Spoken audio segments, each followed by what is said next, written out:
environment is the one thing a nation can't do on its own. But then the EU can't do it on its own either, as we saw with the Paris deal, Royston Smith. It's a global issue, and 200 countries signed a deal, and that was the EU, the US, and the others. Well, we could have a deal, the UK, the US, the EU, and the others, because it's a global issue. When people use the environment to make their case about staying in the EU, I think it's one of their weakest arguments. Of course we will collaborate, of course we will work together, because it's in all of our interests. But let's remember, some of the most polluting countries are going to be the most difficult for us to work with, and they're not in the EU at all.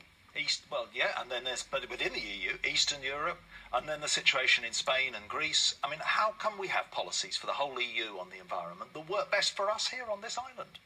Well, because it's an international issue, so we have to work together on this. But we should be able to make our own decisions, even if some... And we do, and we go further. We tend to go further in Britain than others. But, the rain that falls on us comes from the European continent.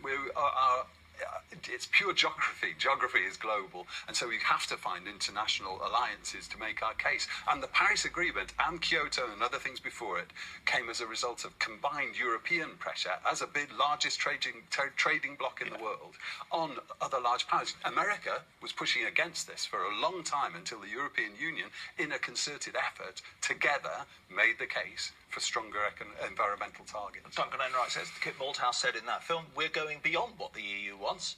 Why do we need to leave? Well, it flies in the face of what people say about being in the EU, doesn't it? Because in one conversation, Richard Benyon says, if we don't clean the rivers up, we'll be fine. And the next sentence, he says, it's not there to tell us what to do or finger point at us. It's there for us to decide. And if we go further than the EU, that demonstrates, without a shadow of a doubt, that we don't need to be in the EU to do even better than they do.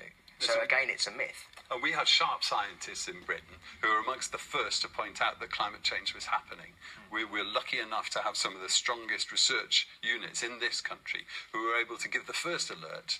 We weren't, as a country, able to make much influence over the rest of the world on our own, and we would never be if we exited again. But as part of the European Union, we can lead with evidence and with policies which can make a real difference. We persuaded America, we persuaded China, we persuaded India, but we didn't persuade them as Britain alone. We persuaded them as a European Union.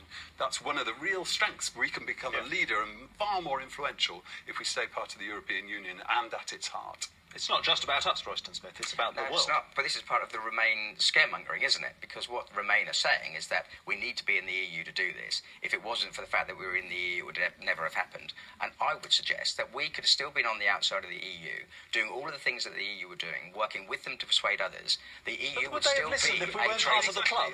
Well, would they need to listen to us? If the argument from the EU was so powerful, and we were supporting it as an independent nation. Leading it, Duncan Enright says. Leading it, supporting it. If the EU is so powerful, it's still going to be that powerful without us. It just means that we will have the choice and the decision-making processes that belong in this country, in our parliament, and not in somewhere in Brussels where we don't even know the names of these unelected people that tell us what to do. That's not true. They're not the unelected people. They're the Council of Ministers, including our own ministers. And if we're Britain going into negotiations, we're playing tens, to use a card analogy. And if we're part of the European Union, we're playing aces. We've just got much more influence and much more opportunity to shift opinion, not just on the environment, but particularly on global issues like the environment. Royston? Again, I come back to where decisions are made should be made by people that are elected in this country, and that isn't happening in the EU. The Remain camp are suggesting that if we exit the EU, then the EU ceases to exist. But it doesn't. It exists in exactly the same way as it did, but we'll be less a part of it. We won't send £350 million a week to it and then ask for some of our own money back. We can still be part of it. We don't have to be in it. I know one of the names. Annalisa Dodds is a Labour MEP from the South East, has been working tirelessly on this, and she works an awful lot harder than some of the anti-European MEPs who we've gotten there, who basically... Oh, that sounds like a personality argument. Exactly. Okay. She's directly elected to represent us and does a great job.